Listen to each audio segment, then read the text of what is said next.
ಇದ್ರ ಬೆಲ್ಲ ನಂಬಿಕೆ.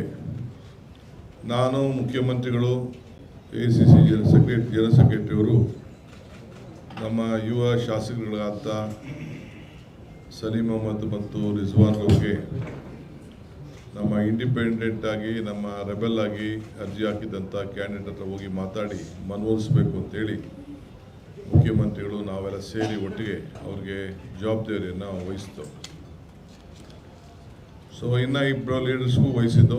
ಕೆಲವರು ಕೇರಳಕ್ಕೆ ಹೋಗ್ತಾ ಇದ್ದೀವಿ ಅಂತ ಅಂದರು, ಕೆಲವರು ಬೇರೆ ಜವಾಬ್ದಾರಿಯನ್ನು ವಹಿಸ್ಕೊಂಡಿದ್ದೀವಿ ಅಂತ ವಿಚಾರ ತಿಳಿಸಿದ್ರು. ಆಮೇಲೆ ನೀವೇ ಹೋಗಿ ಅಂತ ತಿಳಿಸ್ತು. ಲಾಸ್ಟ್ ಮೂಮೆಂಟ್ವರೆಗೂ ಅವ್ರು ಹೋಗಿ ಸ್ವಲ್ಪ ವಿಡ್ರಾ ಮಾಡೋಕ್ಕೆ ಟೈಮ್ ಕಡಿಮೆ ಇತ್ತು. ಸೊ ವಿಡ್ರಾ ಮಾಡ್ಕೊಳ್ಳೋಕ್ಕಾಗಲಿಲ್ಲ. ಆಮೇಲೆ ಅವರೆಲ್ಲ ಮನವರಿಕೆ ಮಾಡಿ ಮುಖ್ಯಮಂತ್ರಿಗಳ ಹತ್ರ ನನ್ನ ಹತ್ರ ಎಲ್ಲ ಮಾತಾಡಿಸಿ, ಸೊ ನಮ್ಮ ಪೈಲ್ಮಾನ್ರವರು ನಾನು ಹುಟ್ಟಲಾಗಿಂದನೂ ಕಾಂಗ್ರೆಸ್ ಬೆಳೆಸಿದ್ದೀನಿ. ನನ್ನ ಮಕ್ಕಳು, ನನ್ನ ತಮ್ಮ ಬ್ಲಾಕ್ ಪ್ರೆಸಿಡೆಂಟು, ನನ್ನ ಮಗ ಯೂತ್ ಕಾಂಗ್ರೆಸ್ ಪ್ರೆಸಿಡೆಂಟು, ನಾನು ಕಾಂಗ್ರೆಸ್ಸಿಗ ಅಂಥೇಳಿ ಅವರು ಕೂಡ ಅವರ ನೋವನ್ನು ಕೂಡ ಅವ್ರು ಹೇಳಿಕೊಂಡ್ರು.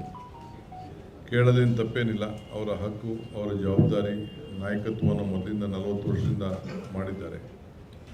ಅವ್ರಿಗೂ ನಮ್ಮ ಸಾವೂರು ಶಿವಶಂಕರಪ್ಪು ಇರುವಂಥ ಒಂದು ದೊಡ್ಡ ಸಂಬಂಧ ಇದೆಯಲ್ಲ, ರಾಮ ಲಕ್ಷ್ಮಣಂತೆ ಅವರಿಬ್ಬರು ಕೂಡ ಒಟ್ಟಿಗೆ ನಾನು 11-12 ಗಂಟೆಗೆ ಬೆಂಗಳೂರು ತಲುಪ್ತೇನೆ ಅಂತೇಳಿ ಮಾತು ಕೊಟ್ಟು ಅವರೆಲ್ಲ ನಾಯಕರುಗಳನ್ನ ಕರ್ಕೊಂಡು ಇವತ್ತು ಬಂದು ಮುಖ್ಯಮಂತ್ರಿಗಳನ್ನು, ನನ್ನ ಬಂದು ಮತ್ತು ಸುರ್ಜಿವಾಲ ಸಾಹೇಬ್ರನ್ನ ಭೇಟಿ ಮಾಡಿ ನಾನು ಈ ಪಕ್ಷನ ಉಳಿಸ್ಕೊಳ್ತೇನೆ, ಪಕ್ಷನ ಗೆಲ್ಲಿಸ್ತೇವೆ, ಎಲ್ಲರ ಜವಾಬ್ದಾರಿ ನಾವು ತೆಗೆದುಕೊಳ್ತೇವೆ, ಪಕ್ಷ ನಮಗೆ ಇಂಪಾರ್ಟೆಂಟು, ದೇಶಕ್ಕೆ ಒಂದು ದೊಡ್ಡ ಸಂದೇಶ ಹೋಗಬೇಕು ಅನ್ನೋ ತೀರ್ಮಾನ ಮಾಡಿ ಇವತ್ತು ನಮ್ಮ ಪಕ್ಷಕ್ಕೆ ನಾನು ದ್ರೋಹ ಮಾಡೋದಿಲ್ಲ, ನಾನೊಬ್ಬ ಕಾಂಗ್ರೆಸ್ಸಿಗನಾಗಿರ್ತೇನೆ ಅನ್ನೋದನ್ನು ಅವರು ನಮಗೆ ತಿಳಿಸಿ ಇವತ್ತು ನಿಮ್ಮ ಮುಂದೆ, ನಿಮ್ಮ ಕಣ್ಣುಗಳಿಗೆ, ನಿಮ್ಮ ಕ್ಯಾಮ್ರಾಗೆ ಎಲ್ಲ ಕೂಡ ಇವತ್ತು ಸಾಕ್ಷಿಯಾಗಿದ್ದಾರೆ. ಸೊ ಇಡೀ ರಾಜ್ಯದ ಕಾಂಗ್ರೆಸ್ ಪಕ್ಷ, ಮುಖ್ಯಮಂತ್ರಿ ನಾನು ಮತ್ತು ಪಕ್ಷ, ಮುಖ್ಯಮಂತ್ರಿ ನಾನು ಮತ್ತು ಎಲ್ಲ ನಮ್ಮ ಮುಖಂಡಗಳು, ನಮ್ಮ ಸಾದಿಕ್ ಪೈಲ್ಮಾನ್ರವ್ರಿಗೆ ನಾನು ಅಭಿನಂದಿಸ್ತೇನೆ.